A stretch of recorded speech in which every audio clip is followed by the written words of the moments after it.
Thank you for attending and coming again. If you haven't heard me say this yet, my name is Wendy Hudson. I'm the proprietress of Mitchell's Book Corner and Nantucket Bookworks. And I know. Here's a good moment for me to thank the teams in the bookstores and all the volunteers and my staff that's outside. So they're doing such a killer job in running all these books around. So I'd like to throw that in.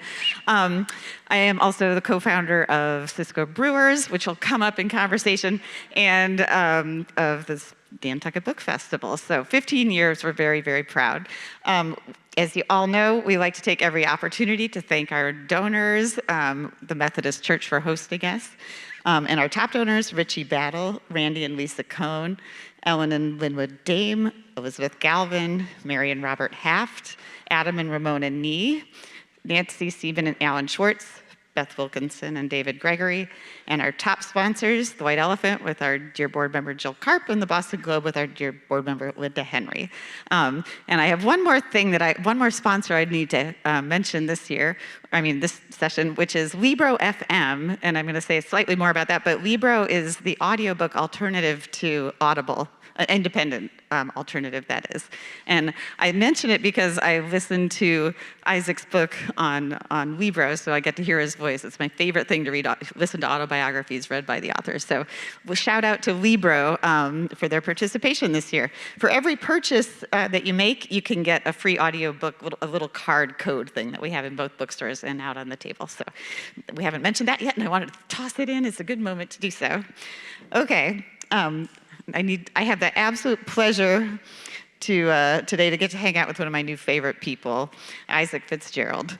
Many of you will know Isaac from his frequent appearances as a book influencer on the Today Show, and shout out to our own Tim Ehrenberg, who was recently on Today as well. He crushed. He crushed. He's coming back. He's coming back. Yep.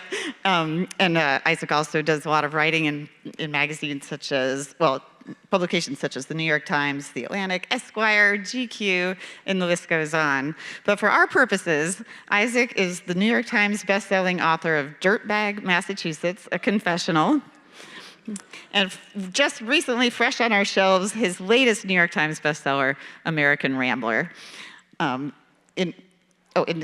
American Rambler, Walking the Trail of Johnny Appleseed, in which he weaves his own story as he follows the trail of the real-life John Chapman, as well as the myth of Johnny Appleseed, American hero.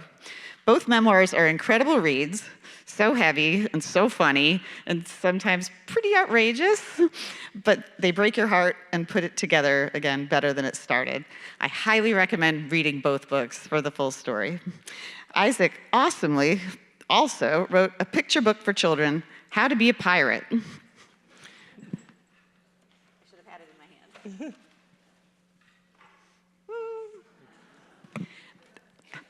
Okay, where was I? How to Be a Pirate, which he told me last night is the favorite book he's ever written. True story? Yes. Okay. It's the perfect launching place for many of the themes we will touch on today. Because in How to Be a Pirate, we learn life lessons through, wait for it, tattoos. Tattoos for children. No, just tattoos, just tattoos, just tattoos. For adults. And I was so close to getting a neck tattoo today in honor of your appearance, but I settled on my fun pants instead. Yeah. So, anyway, Isaac, please help me welcome Isaac Fitzgerald.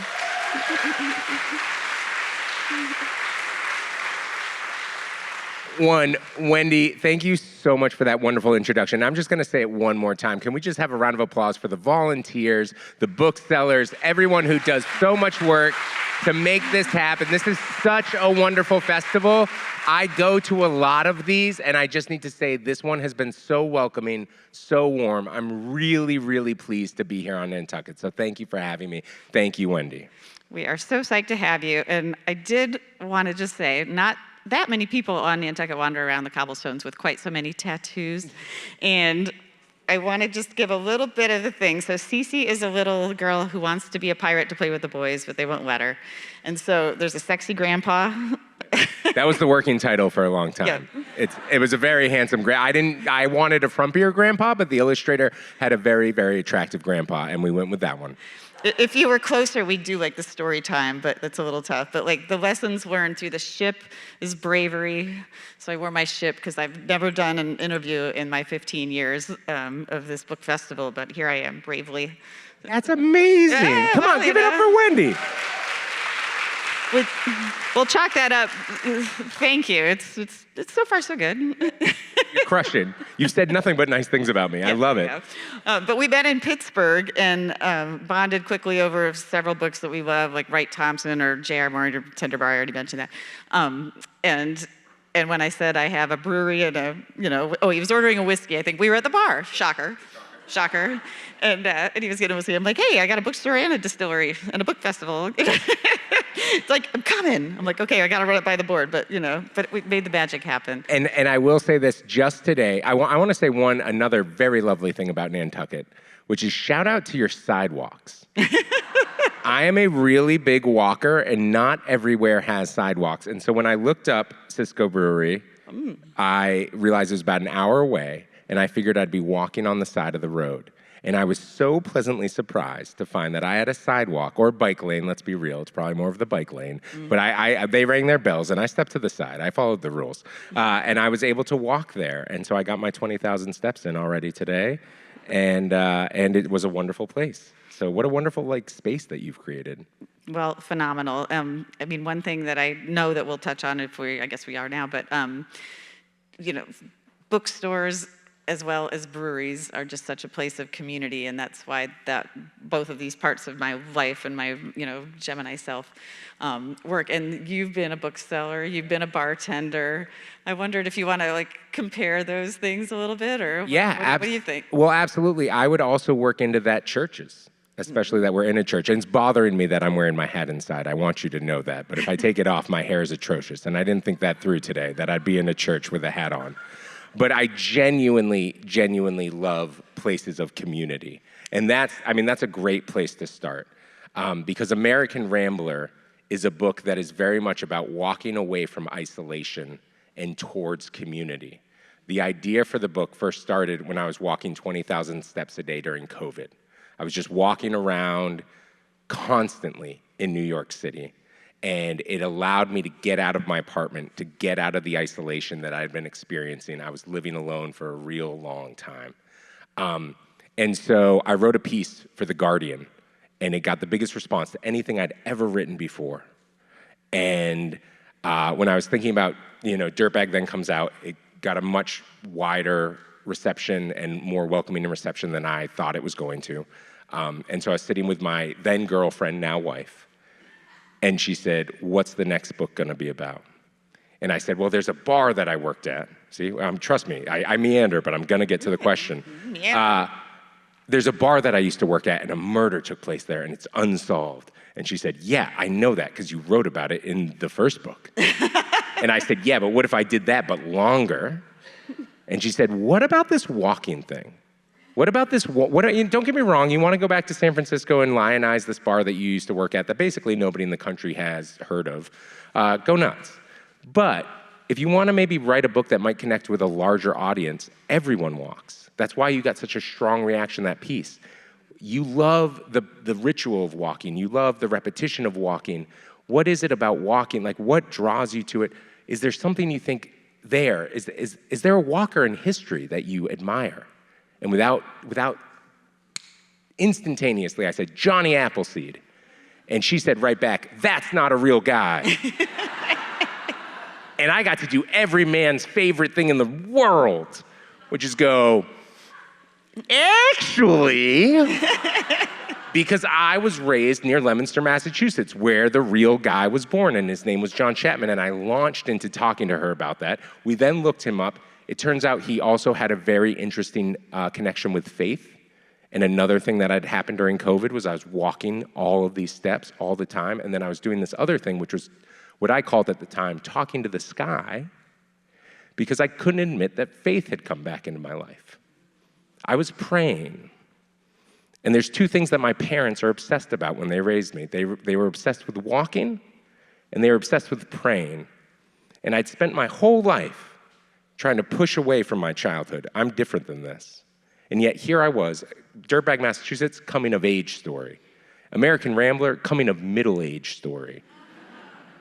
I was coming up on my 40s, and here I was in love with walking, in love with prayer, just like my parents. And so the last thing, though, is that my then girlfriend, now wife, and I found out that the apples were not for apple tarts or apple pies or apple cider of non-alcoholic types for the settlers moving west. They were all for alcoholic cider and Applejack. And that's when my wife said, I think we've got our guy. And it brings me back to your question, which is book selling to me is a way of connection. I love books. I love books so much. I get to write them, but you guys, when you read them, create a perfect, unique movie in your own head.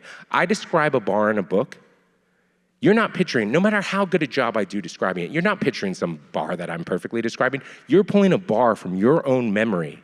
And you are collaborating with me, the writer, to make this perfect movie play in your head that's made up of your own memories and your own thoughts that are reactions to the words on the page. So I love that aspect of it. It is, as much as writing is a lonely art form, it is a communal art form because it takes two people to make a book work. The next thing I'll say is bookstores, in this country, 20 years ago, everyone was like, e-readers, Amazon, oh no, what's gonna happen? Independent bookstores are thriving now, especially because the work of people like Wendy are thriving now more. Yeah, clap it up. There are more and more every year that are opening up, and I love it. And so with that all in mind, bookstores are places of community because they provide a connection point. The internet cannot provide. The internet, if anything, don't get me wrong, can provide some connection, but it also provides a lot of other difficult things. It's a very complex mechanism. But a bookstore is a connection point. It is a place for a community to come together. And that brings me back to a bar is also the same. Don't get me wrong. If it's not for you, it's not for you, and I understand that. But it is a place where people can gather. It is a place where people from all walks of life, as long as you kind of stick to the rules and you're not a jerk, you can spend time there. And the places that we can come together as a community are shrinking. And I think it's so important that we have spaces like that. And the last I will say is a church. Like the church used to be the center of town. The church was it. It was the place where we could all come together. And sure, maybe the person 2 doors down was a bit of a jerk that week, or you're having a land dispute over a fence or some other thing, but you all had to get in the same room and you had to sing together and you had to be grateful together. And it maybe made our differences seem a little smaller. And so that's the thing that I love. That's what I love. Johnny Appleseed is a weird dude. I can talk more and more about him. I know I've been talking for like 10 minutes. I'm really monologuing here. But you asked me a question that's a really big one for me, Wendy, so I really appreciate it. But bookstores, bars, churches, they're all places where we can come together and we can fight off isolation. And if I have one thing, if you read the book or don't read the book, that's fine. The one thing I need you to do is to rely on community, to not let yourself get isolated. This world can be a very scary place. It can be very, very fear-inducing. But if you actually reach out to other people, allow people to surprise you, you will find that people love you, that they care for you, and it's a really beautiful thing that we get to all come together and be in community. So that's why I love bookstores, that's why I love bars, and that's why I love churches. That's beautiful. You see why this guy resonated with me. I was like, yeah, speaking my language, and especially in these recent turn of events in our country, it's hit me hard. I found myself depressed and like feeling useless, whatever. I know my work is important, but all of those things. But when you isolate, then I find myself just wanting to be alone or watching my Netflix in the winter. I mean, this is a seasonal thing too, probably. I need to go walking. I have been on Nantucket in the winter, so girl, I get it. But we all kind of need to have these reminders or, read the books. I think it's why I really love personal stories now too, maybe slightly less than fiction, as much as we have amazing fiction. I just more recently have been reading more nonfiction just to make sense of the world, because things that I thought that I knew or thought would be, the rug shifts out. And something on your Instagram recently was like, read this memoir, what was it? Come for the American myth and stay for the mental illness memoir. No, it wasn't that. It was more positive. Mental health, maybe mental health. But because so much of both both things are in here, so much your personal life. It weaves together so beautifully. I just absolutely love that construct. So yeah, the isolation was really a big one. And you have this metaphor of this black dog, which reminded me of Winston Churchill's depression. He always called that the black dog, and I guess he would do physical things for that. And was that, I wanted you to talk a little bit more about what was following you. Wendy, you're knocking it out of the park. You listen, you got the, if you write a book, you hope you get one good reader who really gets it. And Wendy, I think you are the one. Genuinely, all right, so there's somebody read this book, Ada Calhoun, wonderful writer. She wrote this great, she's written many great books, but also a poet was like this big hit of hers. She read this book and she said, Isaac, you've written a grief memoir in reverse. Yeah. And I just thought that was such an insightful way to put it. A lot of these, listen, this book is obviously inspired by Cheryl Strayed's Wild, Bill Bryson's A Walk in the Woods. Trust me, if you're just looking for a John Chapman straightforward biography, Howard Means wrote a great one in 2011. There is that aspect of this book, but it is also, Johnny Appleseed, John Chapman is like the structure that I'm hanging my own story on. It's a lens, really, right? Yeah. It's a lens for me to look at my own life and my own family and the legends and separate them from the facts. And it's a way of looking at Johnny Appleseed, John Chapman, separating the legends from the facts. And it's a way of looking at this country and really looking at trying to separate the difference between the legends and the facts. The things, I don't get me wrong, I think, like I said, there's so much tough stuff with this country, and it's all so important that we do not turn away from it. But I also think it cannot become our entire focus. We have to look at the aspirations and the ways in which we are trying to be a better country all the time. And I think that's a great, like Johnny Appleseed is that like legend to kind of look at that. But throughout it all, I'm kind of, excuse it, very bad cliche, but I'm trying to think of past it and I can't, so I'm planting seeds. All right, but throughout it all, I'm planting seeds about my own family's struggle with mental illness. And I had it in the book. That was always there, don't get me wrong, but it was my editor, so I'm so glad that you asked this question. My editor came up to me and he said, Isaac, the first draft. And I was like, it's brilliant, right? Hit print, we're done, we don't need it. He said, no, I have a lot of thoughts. First off, we're gonna take out 50 pages on the guy that invented the pink flamingo, who was also born in Leominster. Tragic that they took that out. I'm still upset. His name's Don Featherstone. Look him up. He's fascinating. Also, they took out like 60 pages about Daniel Shea's rebellion. But don't look that up, because I think that might be what my next book's about. Maybe I'll get Don in that one. Anyways, he was like, I feel you bumping up against it. I feel the tension, I feel the grief, I feel that you are kind of wrestling with your own mental illness and your family's mental health struggles, but I need something to grab onto. And I'm a nonfiction writer. I don't make things up. I could tell you a joke right now if this wasn't recorded, but I believe it's recorded. Just know that anyone with a bland-sounding name in my books is because I had to change their name and I have no imagination. Whereas like the really great names, and he's fine with me saying this part's fine, like John Ritzman, my boarding school roommate in Dirtbag, Massachusetts, John Ritzman, yeah, that's a real guy. That's his real name. I couldn't come up with something that cool. It's just a great name for a boarding school roommate.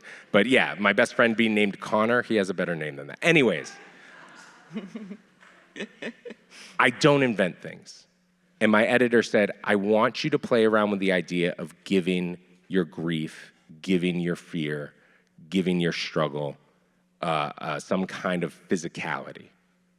And I was furious. I left. I'm now married to her. I was like, he wants me to invent something. He wants me to create something that wasn't there. I don't do stuff like that. I'm a nonfiction writer. And for days, I just ranted about it. And she said, well, what does he want? And I was like, he wants a dog. I was like, he's trying to get me to like do a Charlie and me thing, but I didn't have a dog with me. That's ridiculous.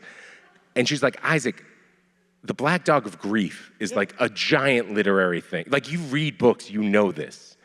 And I was like, but it's not in my book. It's not. She said, listen, just will you try it? Will you try it? And so there are 5 different instances in the book where I'm kind of just like, I had a few paragraphs that were just like, I'm feeling sad. And I deleted those because maybe they were boring. And instead, I introduced this dog that all of a sudden would show up, again, not with me all the time, not riding shotgun with me, but sometimes hundreds and hundreds of miles apart. All of a sudden, this dog kept showing up either at my campsite or on the road that I was walking. And I did it the first time, and my reaction was, I can't curse in a church. My reaction was, he was right, anyways.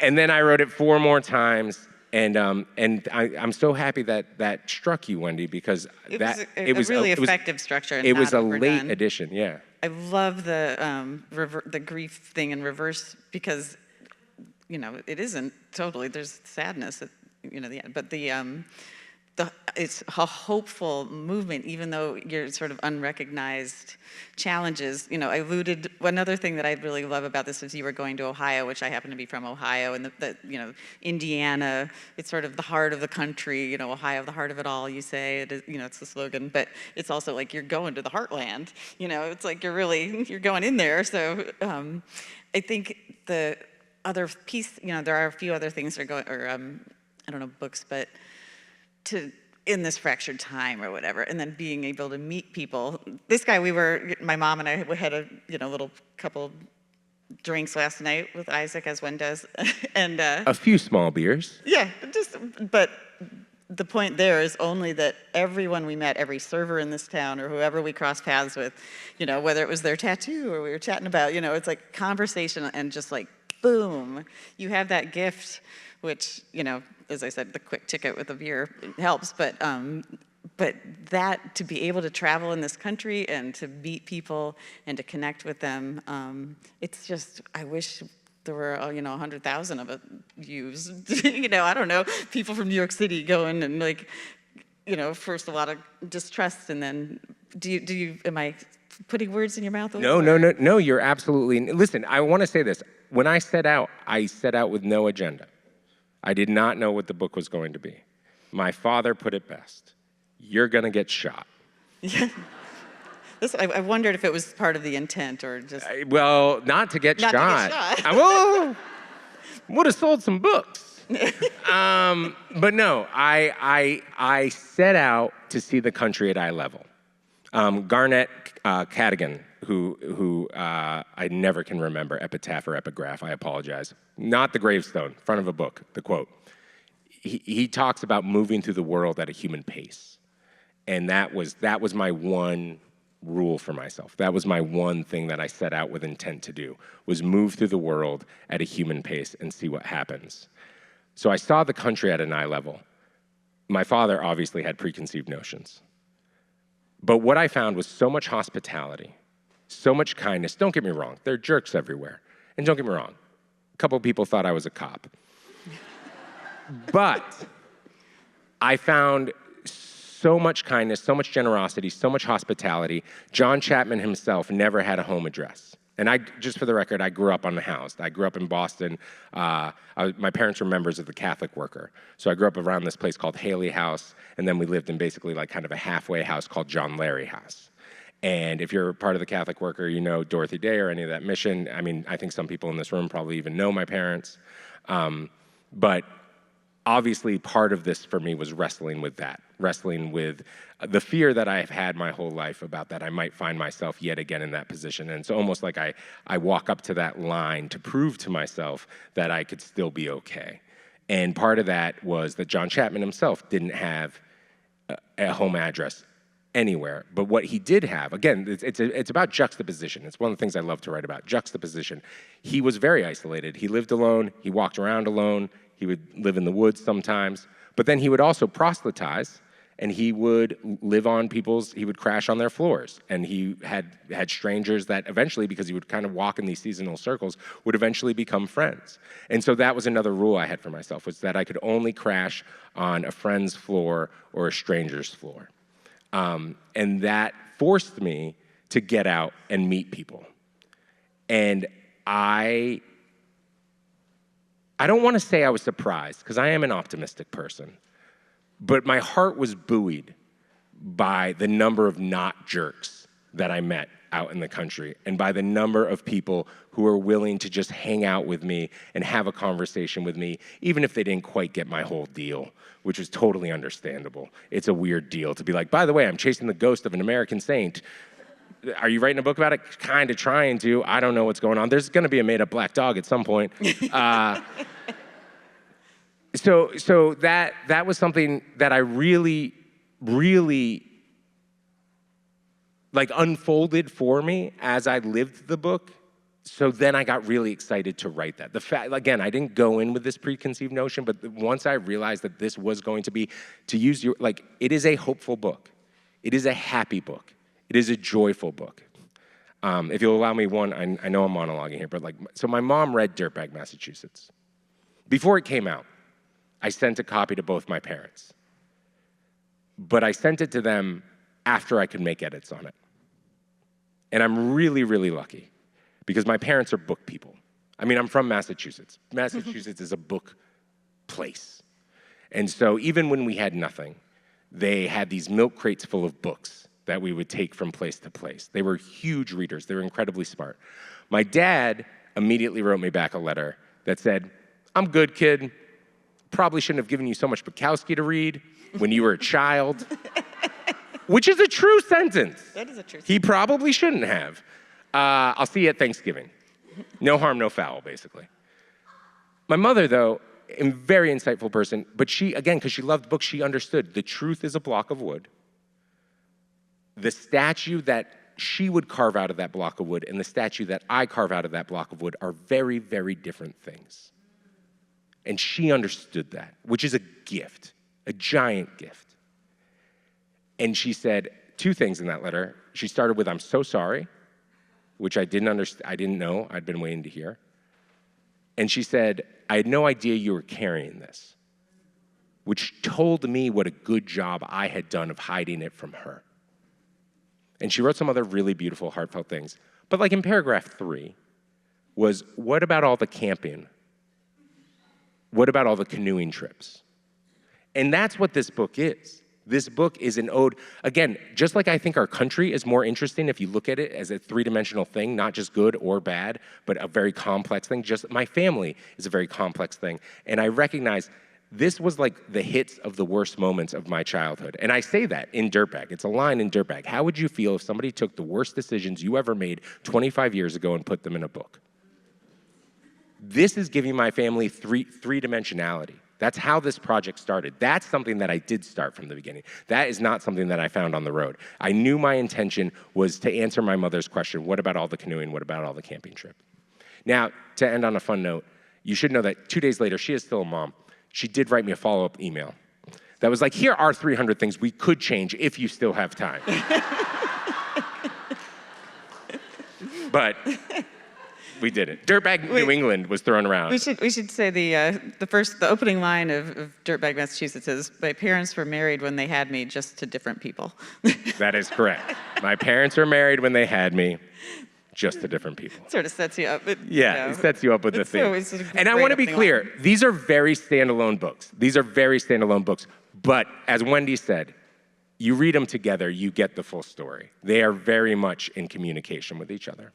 Okay, I have another question related to an animal in the book that I don't think you made this up.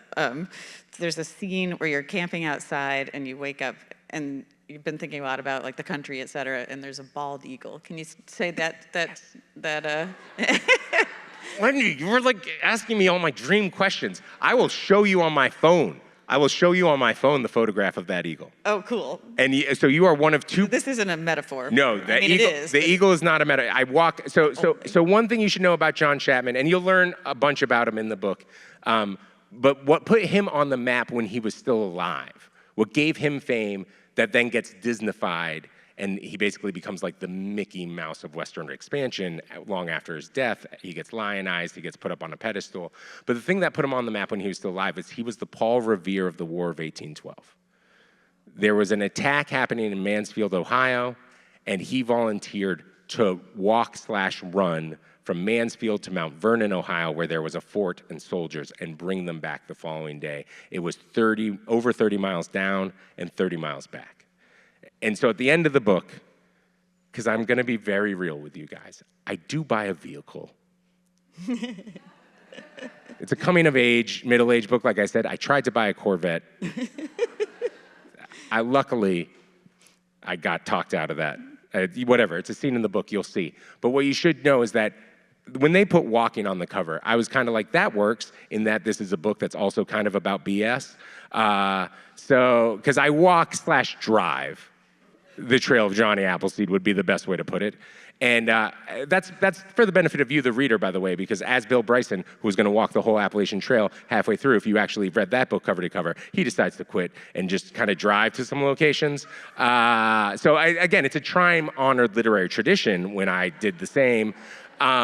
But also, it's for you, the reader, because writing about walking, don't get me wrong, for a few pages is beautiful and rhythmic and gorgeous, and there's so much to say. And by page 7, you're like, okay, I don't know how to say one step after another, and I have blisters on my feet for the 20th time. You know, so like it opened the book up in these different ways. But I wanted to end with a really long walk. So I do the walk from Mansfield, Ohio, to Mount Vernon, Ohio, and then back at the end of this book. And so it's 30 miles, over 30 miles each way. And I sleep under a bridge that night. It's probably the most Johnny Appleseed I get in the entire book, in that I didn't even, for everything else in the book, I have a rucksack with me. I just got a walking stick, and I just went. And I sleep under a bridge.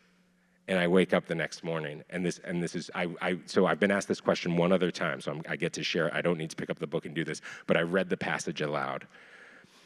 I wake up, and there's literally a bald eagle. And I say, so close that I could hit it with a rock. And I would amend that with maybe if I was really, really good. Maybe if it was the best rock throw that I'd had. Because it wasn't like me to that light. It was probably more me to the top back corner. It was still close. It was pretty close. But no, that was not a metaphor. I woke up and I got to see a bald eagle. And that whole walk was actually filled with animals. Which was again, completely unplanned. It just kind of happened. And it was very meaningful to me because Chapman himself had such a deep love of animals. I was actually recently on a very big podcast called Meat Eater that's all about hunting. And it was great that they had me on, and I really appreciated it, and they were wonderful guys. But I do think John Chapman probably would have had umbrage with the fact that I was on such a meat-forward podcast. But he had this deep love of animals, and so that was a really special walk for me, and that eagle was real. And I can show you the photo on my phone. Love that. Are we... Okay, I think I should have mentioned at the beginning that we were going to do a Q&A, my bad, so that you guys could have been thinking about it, but you probably have been thinking about it. Amy, tell me the time more clear. We're ready? Okay, and then how long we do that, and then we wrap up again quickly. 10 minutes. Okay, 10 minutes for Q&A. Does anybody have anything they want to start out with? And I promise I will speak very quickly and not as meandering and long-winded as I've been. Tisk that I didn't tell you. That's just the worst. Wendy, but I you've didn't done a plant anything. fantastic That's the other good thing. I should have planted somebody. Next time. 15 years from now. So I noticed in your book that there's a lot of wonderful adventure, but also a lot of misadventure. What advice would you give to aspiring ramblers? Oh my gosh. First off, thank you. Yes, Second and off, let me say, another bookseller. This is Maggie from Mitchell, so, woohoo! indie booksellers forever. Yep, exactly. Don't ramble too far, Maggie. I wish I had that as a subtitle, a story of adventure and misadventure. So a friend of mine who's a real outdoorsman read this book, and his reaction to it was, Isaac, I'm upset. I'm still upset. I don't think you still even realize how much trouble you put yourself in, how much you were in danger because of your I can never say this word, naivete and lack of planning. He was astonished that I didn't end up hurting myself more, given my let's just go for a walk. What can happen? So my first thing would be prepare. Actually prepare, because it is a more beautiful world out there than we think, but you can definitely still get yourself in some real scrapes, and you don't want to become an into the wild situation. So prepare. But the next thing I would say is get after it. I think so much in this life, and this is true to rambling, adventuring, writing, whatever you want to do. I think it's so easy for us to get in our own ways. I mean, even just reaching out to other people, even what I was saying at the beginning with community. I think the human brain is so good at throwing up roadblocks. Here's why I shouldn't do that. Oh, they're all gonna laugh at you. Somebody's gonna make fun of you. If you reach out, they're not gonna respond, and that'll put you in a weird position. If I go for this big long walk, if I go camping, it's gonna be miserable. Maybe it's just easier to stay inside today. And I just think that would be my recommendation. 1, plan and prepare. But 2, get after it. There's a reason why Nike uses it as a slogan, but just do it. Like, it's actually very, very good advice in all things. Get after it. The best time to start something was yesterday. The second best time to start something is today. And enjoy yourself. Enjoy yourself. Good advice. So many quotes. So many quotes. I love your community. I love the eye level. Everything is just brilliant about this. You've talked about prayer. You've talked about reflection. You've talked about movement. You've talked about the community and all the healthy things. Where is deep reading in your world, and how do you work that in? Oh my gosh. Another independent bookseller. Hey, independent. Lisa I'm starting to think that Tennessee. you planted this whole place, Wendy. No. It's all just employees. No, so again, almost a very similar thing, right? I hear it all the time. I don't have time to read. I don't have time to read. No, we do. You carve that time out. For me, and it's difficult. Like I said earlier, it's complex for me. The joke I used to make is without the internet, I probably have never left my hometown. I am probably, I'm one of those guys that's on the PTA even though I don't have kids. People like me, but I'm not doing much. So the internet actually provided a lot of opportunities for me. But also right now, it is such a distraction. It is such a divisive thing. And again, my phone, without the map, without the voice memos, without the photos, I couldn't have written this book. That's how I record, that's how I do what I call making the clay, right? But it's also this thing that every time you look at it, it's basically supposed to be trying to get you to be angry or fearful or scared. So this is not a plug, I'm not backed by them, but I have a device, it's called a brick. You hold your phone up to it, and it basically it bricks your phone. Did you talk about this with Jenna? I did. Jenna? I mentioned it. I bought one. I mentioned it on the podcast. So to get to how do I make time for real reading in my life, I fight for it. I make that time. It is something that you choose to do.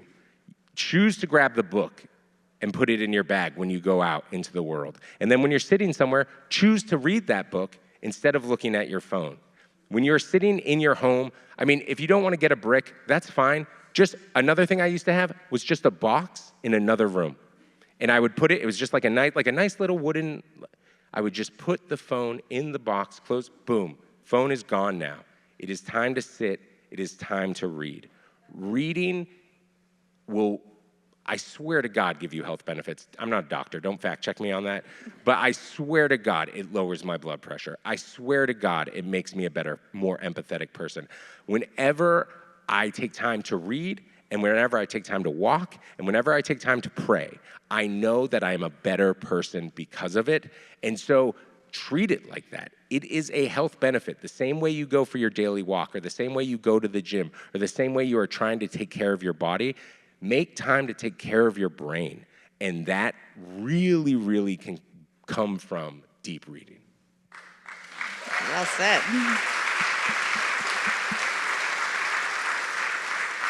I promise not to be in it, but real quick, while we're on the subject, also, let children read whatever they want. If they're reading, they're reading. Have limits, obviously. Dungeon Crawler Carl, it's fun. Probably not for an 8-year-old. My dad, don't forget, shouldn't have given you so much Bukowski to read as a kid. Absolutely correct. But if kids are reading, even if it's a comic, just they will get to Finnegan's Wake at some point. But let them start with whatever they're doing. You had a lot of bars in this book. Yes. So what was your favorite bar and bar experience? Oh, wow. Great question. First, one of the things that I'll save for the book, I want people to read it. There's a bar interaction that I have with I basically go to a bar where I was the youngest person by like 30 years easily at a place called Indian Lake. And I had a conversation that really was wonderful and surprising. And it was one of those moments where, you know how I'm like, oh, there's a lot of jerks in the world? I was kind of the jerk. I walked into that situation with preconceived notions, and I learned and grew from a conversation. So that was probably, don't get me, like the way I describe it in the book is we were all dressed for Jimmy Buffett's funeral. Like it was awesome. So that was probably my like favorite, but I don't want to spoil it in case folks read the book.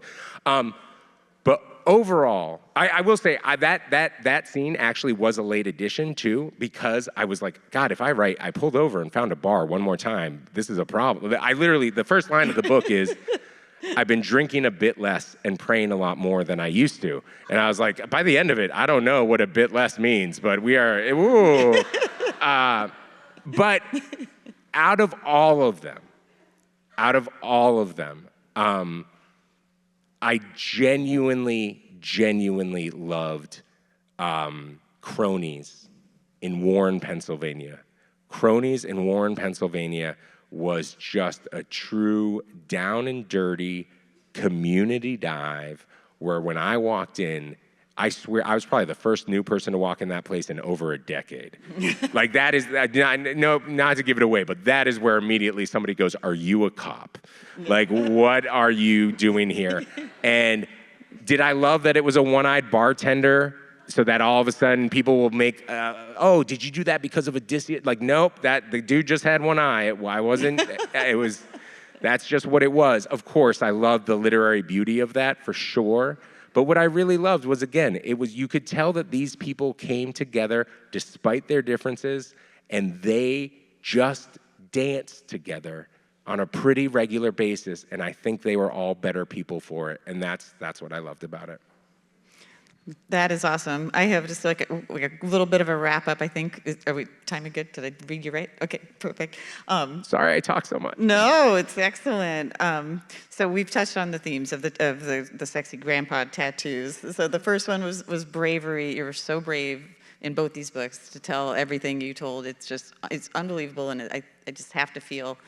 You can read from the page what good it is to express yourself and convey art, and you've already encouraged us to do that. The second one was to be quick like a leopard. I'm not sure where you were quick like a leopard. I'm actually very long-winded. What I had down was you're so quick to make friends, and quick to forgive, I think, in a lot of places, yourself and others, and that's beautiful. The third thing is fun. There's a big dancing woman, like a Spanish dancer kind of situation on the arm, and so that's the fun, and like you just referenced dancing people at a bar. Number 4 was independent, and the tattoo is a bald eagle. So there you go. That was a good one. But the last one is the last lesson for little Cece. To be a pirate, you have to have love.